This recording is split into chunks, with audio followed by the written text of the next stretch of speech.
नमस्कार, स्वागत है आप सभी का दिन भर की तमाम बड़ी और अहम खबरों के साथ। मैं हूं प्रीति सिंह। आइए सबसे पहले एक नजर डालते हैं हेडलाइंस पर। पर्यावरणीय स्थिरता सिर्फ जलवायु न्याय के जरिए ही होगी हासिल। टेरी वर्ल्ड सस्टेनेबल डेवलपमेंट समिट में प्रधानमंत्री का संबोधन।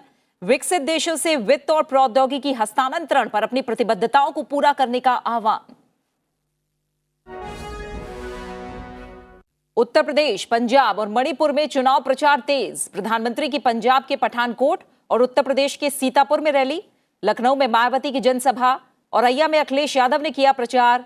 कानपुर में प्रियंका गांधी का रोड शो।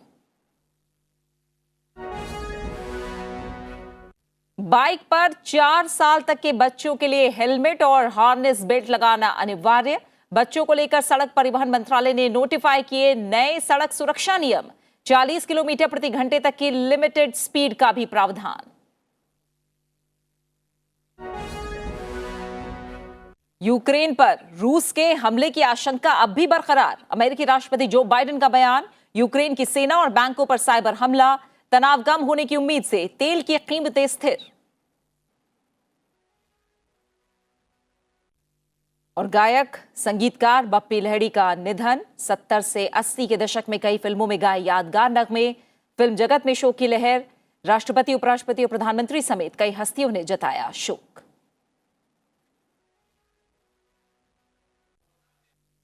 प्रधानमंत्री नरेंद्र मोदी ने कहा है कि उनकी सरकार के लिए पर्यावरण और सतत विकास प्रमुख फोकस क्षेत्र रहे हैं और गरीबों के लिए समान ऊर्जा पहुंच हमारी पर्यावरण नीति की आधारशिला रही है। प्रधानमंत्री आज ऊर्जा और संसाधन संस्थान टेरी के विश्व सतत विकास शिखर सम्मेलन के उद्घाटन सत्र को संबोधित कर रहे थे। उन्होंने एक बार फिर हर समय हर जगह एक विश्वव्यापी ग्रिड से स्वच्छ ऊर्जा की उपलब्धता सुनिश्चित करने की दिशा में काम करने का आह्वान किया। प्रधानमंत्री ने अपने संदेश में कहा कि भारत की विशाल पारिस्थितिकी विविधता की रक्षा करना उनका कर्तव्य है। उन्होंने कहा कि पर्यावरणीय स्थिरता केवल जलवायु न्याय के जरिए ही हासिल की जा सकती है। This global movement of pro-planet people, 3Ps, is the coalition for life. These 3 global coalitions will form the trinity of our environment efforts for improving the global commons. Equitable energy access to the poor has been a cornerstone of our environmental policy. सम्मेलन में प्रधानमंत्री नरेंद्र मोदी ने कहा कि विकसित देशों को वित्त और प्रौद्योगिकी हस्तांतरण पर अपनी प्रतिबद्धताओं को पूरा करने की जरूरत है। पर्यावरण की स्थिरता के लिए वैश्विक कॉमन्स के लिए साझा कार्रवाई की आवश्यकता है। Successful climate action also need adequate financing. For these, developed countries need to fulfill their commitments on finance and technology transfer. We must work towards ensuring availability of clean energy from a worldwide grid everywhere at all times. केंद्रीय गृह मंत्री अमित शाह ने कहा है कि police को अगले 5 साल और 25 साल के लिए एक रोड मैप तैयार करना चाहिए। अमित शाह आज दिल्ली पुलिस के 75वें स्थापना दिवस के अवसर पर संबोधित कर रहे थे। केंद्रीय गृह मंत्री ने कहा कि अगले 5 वर्ष में अपने कामकाज के हर क्षेत्र, जांच, अनुशासन, आतंकवाद और साइबर अपराध से निपटने में अपनी पूरी क्षमता का इस्तेमाल करें। उन्होंने कहा कि दिल्ली पुलिस के सामने कई चुनौतियां हैं और राष्ट्रीय राजधानी की पुलिस होने के नाते उसके पास गणमान्य लोगों को सुरक्षा देने समेत कई दायित्व हैं। साथ ही उन्होंने दिल्ली पुलिस की ओर से उत्तर पूर्वी दिल्ली में दंगों की जांच और कोरोना महामारी के दौरान पुलिस के कामकाज की भी सराहना की। और संकल्प का वर्ष इस दृष्टि से कि सभी देशवासी 130 करोड़ लोग इस वर्ष में एक संकल्प ले जो हमारे देश को आगे बढ़ाने वाला हो, जो हमारे देश को और मजबूत करने वाला हो, जो हमारे देश को समृद्ध करने वाला हो, जो हमारे देश को शिक्षित करने वाला हो और हमारे देश को स्वस्थ बनाने वाला हो। 130 करोड़ लोगों के संकल्प का संपुट जब हम आजादी की शताब्दी मनाएंगे तब ये संकल्प देश को दुनिया में सर्वोच्च स्थान पर बिठाएंगे, इसका हम सबको विश्वास है। जम्मू कश्मीर पुलिस ने प्रतिबंधित आतंकवादी समूह जैश ए मोहम्मद के लिए काम करने के आरोप में 10 लोगों को गिरफ्तार किया है। ये कार्रवाई एसआईए की ओर से की गई है, जो जम्मू कश्मीर पुलिस की नवगठित खुफिया शाखा है। पुलिस ने कश्मीर के दक्षिण और मध्य जिलों में कई स्थानों पर छापे मारे और 10 लोगों को गिरफ्तार किया है। पुलिस के मुताबिक ये सभी लोग जैश ए मोहम्मद के स्लीपर सेल थे और सीधे जैश ए मोहम्मद के आतंकवादी कमांडरों से निर्देश ले रहे थे। ये लोग इस तरह काम कर रहे थे कि अगर एक सदस्य पकड़ा भी जाए तो बड़े नेटवर्क का भंडाफोड़ ना हो। सभी आरोपी युवाओं की भर्ती, पैसों का इंतजाम और दक्षिण और मध्य कश्मीर में हथियारों को पहुंचाने में शामिल थे। तलाशी के दौरान सेल फोन, सिम कार्ड, बैंकों में लेन देन संबंधी रिकॉर्ड भी जब्त किए गए हैं। और अब कुछ अहम खबरें विधानसभा चुनाव से जुड़ी।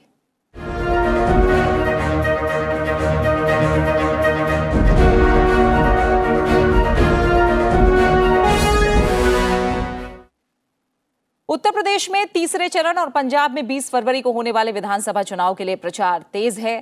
प्रधानमंत्री ने दोनों राज्यों में रैली को संबोधित किया। पंजाब के पठानकोट में चुनावी रैली को संबोधित करते हुए प्रधानमंत्री ने कहा कि राज्य में अगर बीजेपी गठबंधन सत्ता में आती है तो 5 साल में कृषि, व्यापार और उद्योग को लाभ देने वाला बनाया जाएगा। राजनीतिक विरोधियों पर हमला करते हुए उन्होंने कहा कि हम पंजाब को पंजाबियत के नजरिए से देखते हैं, जो हमारी प्राथमिकता है। विरोधी पंजाब को राजनीतिक चश्मे से देखते हैं। प्रधानमंत्री ने आम आदमी पार्टी पर निशाना साधते हुए उसे कांग्रेस की फोटोकॉपी बताया। पंजाब में 20 फरवरी को विधानसभा चुनाव के लिए मतदान होने हैं। वो पहला मौका चूक गए विभाजन के समय, दूसरा मौका चूक गए 65 की लड़ाई में, और फिर बांग्लादेश की लड़ाई हुई। 90,000 सैनिक हमारी कैद में थे, हिंदुस्तान की कैद में थे। अगर दिल्ली में बैठी हुई सरकार में दम होता तो उनको कह देते कि 90,000 सैनिक तुम्हें तब मिलेंगे जब हमें हमारे गुरु नानक देव की तपोभूमि वापस मिलेगी। और विधानसभा चुनाव से जुड़ी कुछ और अहम खबरें। रक्षा मंत्री राजनाथ सिंह ने कानपुर में समाजवादी पार्टी का नाम लेकर तंज कसा। उन्होंने कहा कि पूर्व की सरकारों के समय यहां असलहे बनते थे, अब यहां मिसाइल और तोप के गोले बनेंगे। साथ ही उन्होंने विपक्ष पर देश को बदनाम करने का भी आरोप लगाया। केंद्रीय मंत्री नितिन गडकरी ने प्रयागराज में खंभों के सहारे हवा में चलने वाली बसों का संचालन शुरू करने का ऐलान किया। चुनावी रैली को संबोधित करते हुए नितिन गडकरी ने कहा कि उनका सपना त्रिवेणी संगम पर भी सी प्लेन उतारने का है। उत्तर प्रदेश के मुख्यमंत्री योगी आदित्यनाथ ने हमीरपुर में चुनावी रैली के दौरान विपक्ष पर जमकर निशाना साधा। उन्होंने कहा कि जिस तरह जनता ने समाजवादी पार्टी, बहुजन समाज पार्टी और कांग्रेस के जिन्न को बोतल में भरकर हमेशा के लिए राजनीति से खारिज कर दिया, वैसे ही उनकी सरकार ने कोरोना के जिन्न को बोतल में बंद कर दिया है। बीएसपी अध्यक्ष मायावती ने लखनऊ में चुनावी रैली के दौरान बीजेपी, कांग्रेस और समाजवादी पार्टी पर निशाना साधा और इन दलों को वोट नहीं देने की अपील की। उन्होंने कहा कि इन दलों की दलितों और पिछड़ों के प्रति जातिवादी मानसिकता साफ झलकती है। समाजवादी पार्टी के अध्यक्ष अखिलेश यादव ने कन्नौज में चुनावी रैली के दौरान जीत का दावा किया। उन्होंने कहा कि पहले और दूसरे चरण के मतदान में ही गठबंधन ने शतक लगा लिया है और अगर तीसरे चरण में पार्टी को लोगों को समर्थन मिला तो बीजेपी बहुत पीछे छूट जाएगी। बीजेपी ने उत्तर प्रदेश विधानसभा चुनाव के लिए 3 और उम्मीदवारों की सूची जारी की है। इसमें 2 उम्मीदवारों के नाम सोनभद्र जिले के विधानसभा क्षेत्रों और एक उम्मीदवार का नाम वाराणसी जिले की विधानसभा सीट के लिए घोषित किया गया है। सोनभद्र और वाराणसी में 7वें चरण में 7 मार्च को मतदान होगा। बीजेपी ने करहल में केंद्रीय राज्य मंत्री एसपी सिंह बघेल के काफिले पर हुए हमले की चुनाव आयोग से शिकायत की है। केंद्रीय मंत्री अनुराग ठाकुर के साथ बीजेपी नेताओं ने चुनाव आयोग के कार्यालय पहुंचकर इसकी शिकायत दर्ज कराई। इस मामले में एक नामजद व्यक्ति को गिरफ्तार किया गया है। उत्तर प्रदेश के शाहजहांपुर जिले के तिलहर विधानसभा क्षेत्र से समाजवादी पार्टी उम्मीदवार रोशनलाल वर्मा के आवास पर गोलीबारी किए जाने के मामले में बीजेपी प्रत्याशी समेत 26 नामजद और 250 अन्य लोगों के खिलाफ प्राथमिकी दर्ज की गई है। केंद्रीय गृह मंत्री अमित शाह ने पंजाब के फिरोजपुर में प्रदेश सरकार को घेरा। उन्होंने कहा कि जो प्रधानमंत्री का रास्ता सुरक्षित नहीं रख सकते हैं, वो पंजाब और देश को क्या सुरक्षित रखेंगे? उन्होंने इस मामले पर चुप्पी के लिए दूसरे दलों को भी घेरा। आम आदमी पार्टी के राष्ट्रीय संयोजक अरविंद केजरीवाल और पंजाब के मुख्यमंत्री उम्मीदवार भगवंत मान ने जालंधर में रोड शो करके शक्ति प्रदर्शन किया और लोगों से उनकी पार्टी को एक मौका देने की अपील की। अमृतसर के मेयर करमजीत सिंह रिंटू ने कांग्रेस छोड़कर आम आदमी पार्टी का दामन थाम लिया है। आम आदमी पार्टी के राष्ट्रीय संयोजक और दिल्ली के मुख्यमंत्री अरविंद केजरीवाल की मौजूदगी में वो पार्टी में शामिल हुए।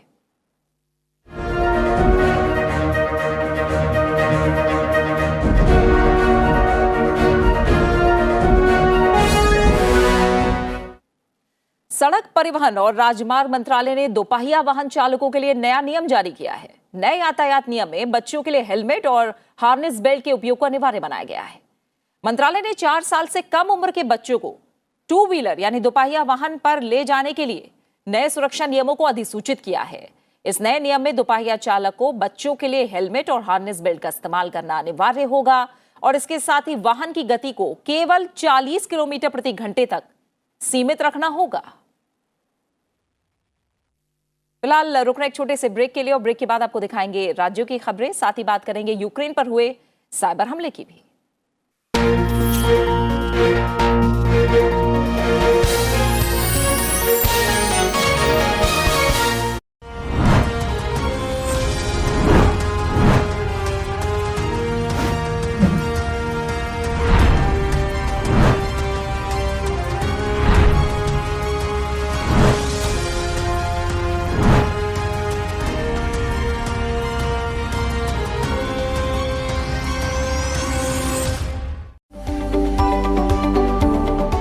We all know the importance of good health, but often we don't know how to achieve it. There's plenty of information available, but again, we don't know what is right and what is wrong. To know the truth and get your answers straight from some of India's top specialists, join me, Dr. Amrish Mittal, on Healthy India, only on Sansad TV.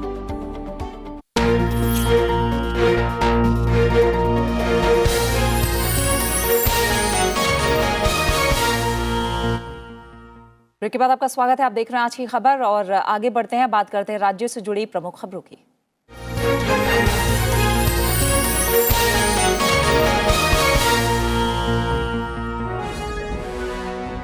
प्रधानमंत्री नरेंद्र मोदी देश के सबसे स्वच्छ शहर इंदौर में 19 फरवरी को bio CNG संयंत्र का उद्घाटन करने वाले हैं। इसमें बने पर्यावरण हितैषी ईंधन से हर रोज करीब 400 सिटी बसें दौड़ाने की योजना बनाई गई है। सुरक्षा एजेंसियों ने राष्ट्रीय सुरक्षा सलाहकार अजीत डोभाल के आवास में घुसने का प्रयास करने के आरोप में बेंगलुरु निवासी एक व्यक्ति को गिरफ्तार किया है। लाल रंग की एसयूवी चला रहे व्यक्ति ने उनके आवास में जबरन घुसने का प्रयास किया, तब सीआईएसएफ ने उसे पकड़ लिया।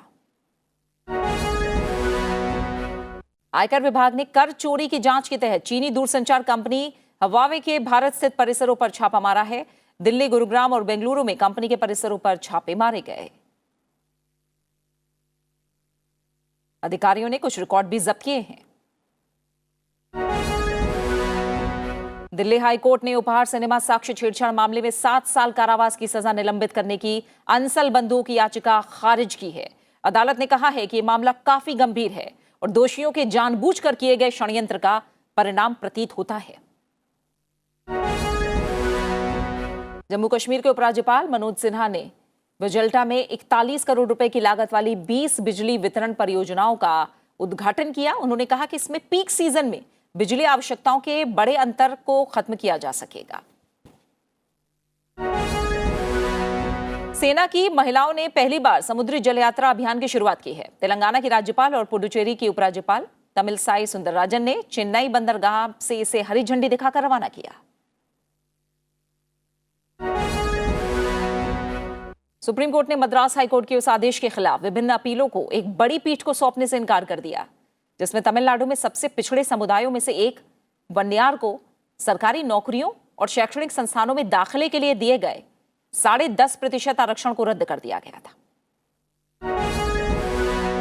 राजस्थान में रीट पेपर लीक मामले की सीबीआई जांच की मांग को लेकर बीजेपी का विरोध प्रदर्शन जारी है। बीजेपी कार्यकर्ताओं ने कल विधानसभा का घेराव करने की कोशिश की थी।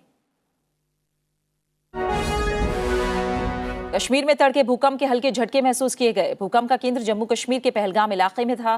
भूकंप के कारण किसी भी तरह के जानमाल के नुकसान की खबर नहीं है। रिक्टर पैमाने पर भूकंप की तीव्रता 3.2 मापी गई। पश्चिम बंगाल में आज से प्राथमिक और उच्च प्राथमिक स्कूल खोल दिए गए हैं। हालांकि स्कूलों में कोविड-19 दिशा निर्देशों का खासा ध्यान रखा जा रहा है। कोविड के मामलों में कमी के बाद प्रशासन ने स्कूल खोलने का फैसला लिया था। तमिलनाडु में कोविड के मामलों में आई गिरावट को देखते हुए सरकार ने प्रतिबंधों में और अधिक ढील दी है। इसके बाद प्रदेश में एलकेजी, यूकेजी, प्ले और नर्सरी स्कूल 2 साल के अंतराल के बाद फिर खोले गए। संगम नगरी में चल रहे माघ मेले के 5वें स्नान पर्व माघी पूर्णिमा के अवसर पर आज करीब 2.25 लाख लोगों ने गंगा और संगम में स्नान किया। इसके साथ ही 1 महीने का कल्पवास पूरा हो गया है। लोगों ने मेला क्षेत्र से प्रस्थान करना शुरू कर दिया है। भारत में कुंभ के बाद दूसरा सबसे बड़ा मेला मेदाराम जतारा ट्राइबल फेस्टिवल तेलंगाना में आज से शुरू हो गया है। जनजातीय कार्य मंत्रालय द्वारा मेदारम जतारा त्योहार और जनजातीय संस्कृति उत्सव के लिए 2.26 करोड़ रुपए का बजट आवंटित किया गया है। पश्चिम बंगाल की मुख्यमंत्री ममता बनर्जी ने कोलकाता में विख्यात बंगाली गायिका संध्या मुखर्जी को श्रद्धांजलि दी। संध्या मुखर्जी का कल शाम निधन हो गया था। वो 91 वर्ष की थी। संध्या मुखर्जी को भारतीय शास्त्रीय संगीत में महारत हासिल थी। जम्मू कश्मीर के कुलगाम में मनोरंजक और साहसिक क्षमता को प्रदर्शित करने वाले 3 दिवसीय विंटर कार्निवाल का शुभारंभ हो गया है। बर्फ से ढकी अरहरबल पर्यटन स्थल पर इसका रंगारंग आगाज हुआ। इससे पर्यटन बढ़ने की संभावनाएं हैं। केंद्र शासित प्रदेश लद्दाख के लेह में 15वीं सीईसी कप महिला आइस हॉकी चैंपियनशिप का आयोजन किया गया। इस साल कोविड की वजह से इसका आयोजन देर से किया गया। प्रतियोगिता का समापन 19 फरवरी को होगा।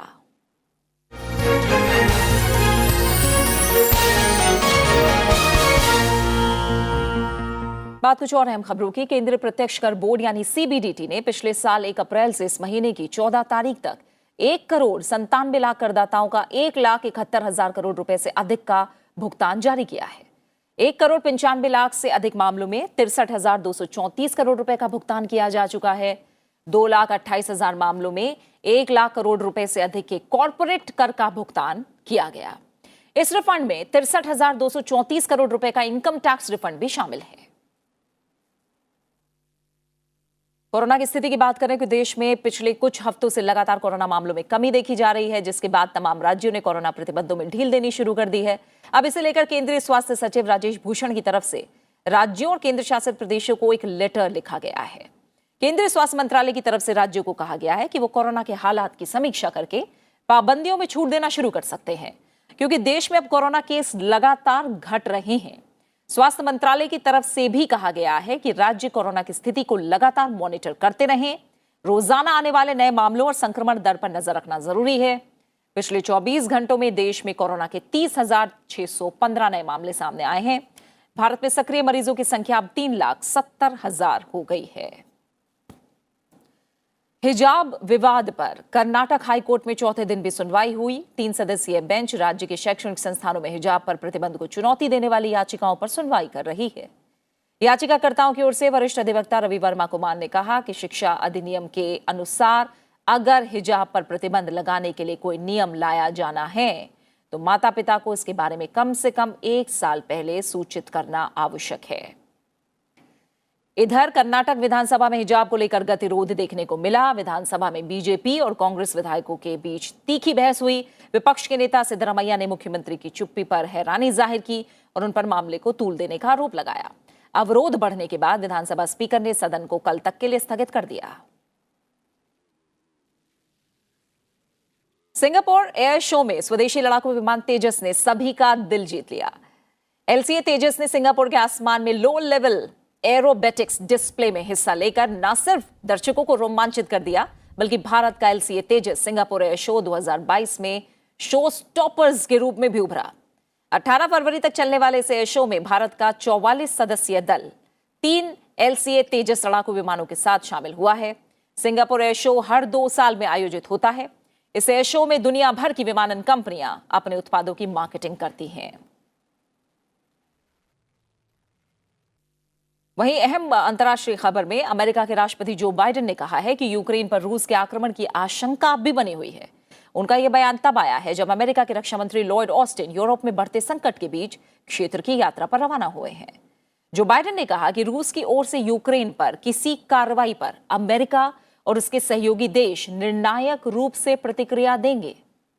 उन्होंने कहा कि अमेरिका इस मुद्दे को हल करने के लिए कूटनीतिक तरीके से बातचीत के लिए तैयार है। उन्होंने एक बार फिर अमेरिकी नागरिकों को यूक्रेन छोड़ने की सलाह दी है। अमेरिका ने अपने दूतावास अस्थायी रूप से कीव से लीव शहर स्थानांतरित कर दिया है। अमेरिकी राष्ट्रपति ने यूक्रेन में अमेरिकी सैनिकों को भेजने से भी इनकार किया। इस बीच रूस ने वीडियो जारी करके अपने सैनिकों और हथियारों की सैन्य अड्डों पर वापसी की बात कही है। वहीं रूस के आक्रमण के खतरे के बीच यूक्रेन के रक्षा मंत्रालय, प्रमुख बैंकों और सेना पर सिलसिलेवार तरीके से साइबर हमला किया गया। तकनीकी भाषा में इसे डिस्ट्रीब्यूटेड डिनायल ऑफ सर्विस हमला बताया जा रहा है, जिसका अर्थ है कि किसी सर्वर को लक्ष्य बनाकर उस पर इंटरनेट डेटा की बाढ़ कर देना ताकि सामान्य तौर पर आने वाला डेटा बाधित हो जाए। इस हमले के कारण यूक्रेन की कम से कम 10 वेबसाइट बंद हो गई। इनमें रक्षा, विदेश और संस्कृति मंत्रालय की वेबसाइट शामिल थी। इसके अलावा 2 सबसे बड़े सरकारी बैंकों की वेबसाइट भी प्रभावित हुई। इस प्रकार के हमलों में वेबसाइट पर भारी मात्रा में जंक डेटा भेजा जाता है, जिससे वेबसाइट नहीं खुलती। प्रशासन हमलावरों का संपर्क काटने और सेवाएं बहाल करने में जुटा है। वहीं रूस और यूक्रेन के बीच तनाव कम होने की उम्मीद के बाद विश्व के बाजारों में कच्चे तेल के भाव कुछ स्थिर हुए। रूस की यूक्रेन की सीमा के पास से अपने सैनिकों की आंशिक वापसी की घोषणा के बाद लंदन के ब्रेंट कच्चे तेल के भाव 10% घटे। एक बैरल की कीमत $92.19 प्रति बैरल बोली गई। अमेरिका का वेस्ट टेक्सास इंटरमीडिएट कच्चे तेल के भाव भी स्थिर रहे। एक बैरल का मूल्य $92.13 का बोला गया। अमेरिकी राष्ट्रपति जो बाइडेन ने डोनाल्ड ट्रंप के कार्यकाल के समय का व्हाइट हाउस विजिटर लॉग 6 जनवरी 2021 को हुए दंगे की जांच कर रही संसदीय समिति को सौंपने का आदेश दिया है। इसके साथ ही उन्होंने पूर्व राष्ट्रपति डोनाल्ड ट्रंप के कार्यकारी विशेषाधिकार के दावों को एक बार फिर खारिज कर दिया। समिति ने राष्ट्रीय अभिलेखागार से कई जानकारी मांगी है, जिनमें राष्ट्रपति से जुड़े रिकॉर्ड भी शामिल हैं, जिन्हें ट्रंप सार्वजनिक नहीं करना चाहते हैं। कांग्रेस की समिति को जारी किए जा रहे विजिटर लॉग में उन लोगों की जानकारी है जिन्हें उपद्रव के दिन व्हाइट हाउस में प्रवेश करने की अनुमति दी गई थी। वहीं कनाडा की राजधानी में पिछले 2 हफ्ते से आवागमन बाधित करने वाले ट्रक चालकों के विरोध प्रदर्शन के खिलाफ कार्रवाई नहीं करने पर आलोचना का शिकार होने वाले ओटावा के पुलिस प्रमुख को बर्खास्त कर दिया गया है। प्रधानमंत्री जस्टिन ट्रूडो के आपातकालीन कानून का प्रयोग करने और विरोध प्रदर्शनकारियों के विरुद्ध कड़ी कानूनी और वित्तीय कार्रवाई करने की चेतावनी देने के एक दिन बाद यह कार्रवाई की गई है। सैकड़ों ट्रक चालकों के विरोध प्रदर्शन पर कार्रवाई करने में नाकाम रहने पर ओटावा के पुलिस प्रमुख पीटर स्लोली को नौकरी से निकाल दिया गया। ओटावा पुलिस बोर्ड ने कहा है कि प्रदर्शन में लगभग 4 वाहन शामिल थे, जो अब घटकर 360 रह गए हैं। अधिकारियों ने कहा है कि सीमा पर अब एक बाधा रह गई है केवल, जो नॉर्थ डकोटा के सामने मनीटोबा के एमर्सन में है। ब्राजील में रियो डी जेनेरियो के पर्वतीय इलाकों में भारी बारिश के बाद भूस्खलन और बाढ़ से 18 लोगों की मौत हो गई। इस घटना में मृतकों की संख्या और बढ़ने की आशंका जताई जा रही है।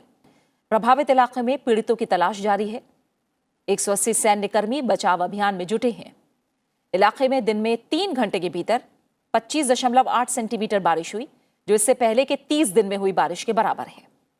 रूस की यात्रा पर गए ब्राजील के राष्ट्रपति जैर बोल्सोनारो ने बारिश के कारण प्रभावित हुए लोगों की तत्काल मदद करने के निर्देश दिए हैं।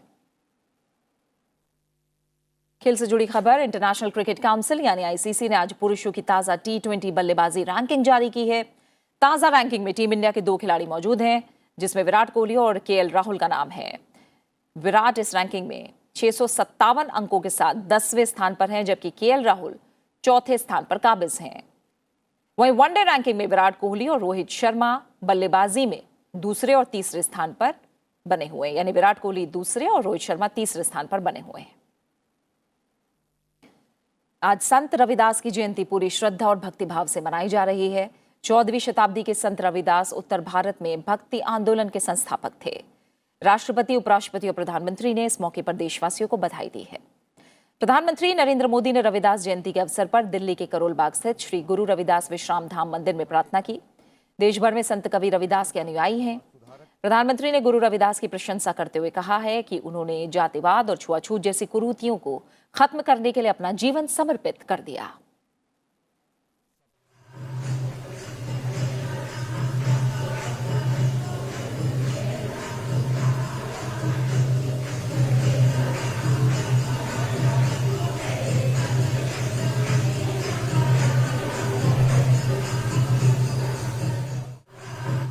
संत रविदास की जयंती के मौके पर उत्तर प्रदेश के मुख्यमंत्री योगी आदित्यनाथ वाराणसी के संत रविदास मंदिर पहुंचे, जहां पहुंचकर उन्होंने संत रविदास की प्रतिमा के आगे अपना माथा टेका और पूजा अर्चना की। पंजाब के मुख्यमंत्री और कांग्रेस नेता चरणजीत सिंह चन्नी ने संत कवि रविदास की जयंती के मौके पर उन्हें श्रद्धांजलि दी। उन्होंने संत रविदास की जन्मस्थली सीर गोवर्धन पहुंचकर माथा टेका और उन्हें श्रद्धांजलि अर्पित की।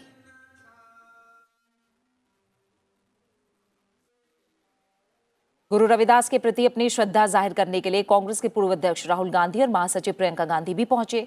संत रविदास जयंती के मौके पर वाराणसी के सीर गोवर्धन पहुंचकर संत रविदास को श्रद्धांजलि देने के बाद अमृतवाणी सुनी और प्रसाद ग्रहण किया। 80 और 90 के दशक में डिस्को संगीत को लोकप्रिय बनाने वाले गायक संगीतकार बप्पी लहरी अब हमारे बीच नहीं रहे। वो पिछले कुछ समय से बीमार चल रहे थे। राष्ट्रपति, उपराष्ट्रपति और प्रधानमंत्री समेत कई हस्तियों ने उनके निधन पर शोक जताया है। बप्पी लहरी ने 70 और 80 के दशक में कई फिल्मों में गाने गाए जो काफी हिट रहे। इन फिल्मों में चलते चलते, डिस्को डांसर और शराबी शामिल हैं। उनका आखिरी बॉलीवुड गीत 2020 में आई फिल्म बागी 3 के लिए भंकस था।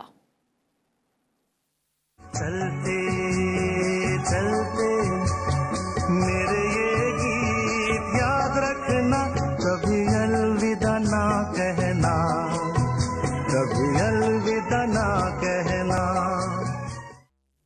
भारतीय सिनेमा में मॉडर्न म्यूजिक के जनक माने जाने वाले बप्पी दा भले ही अब हमारे बीच में नहीं हैं, लेकिन उनके गाए गीतों के जरिए वो हमारे दिलों में हमेशा जिंदा रहेंगे। जाते जाते आपको छोड़ जाते हैं बप्पी दा के एक गीत के साथ। फिलहाल मुझे दीजिए इजाजत। नमस्कार।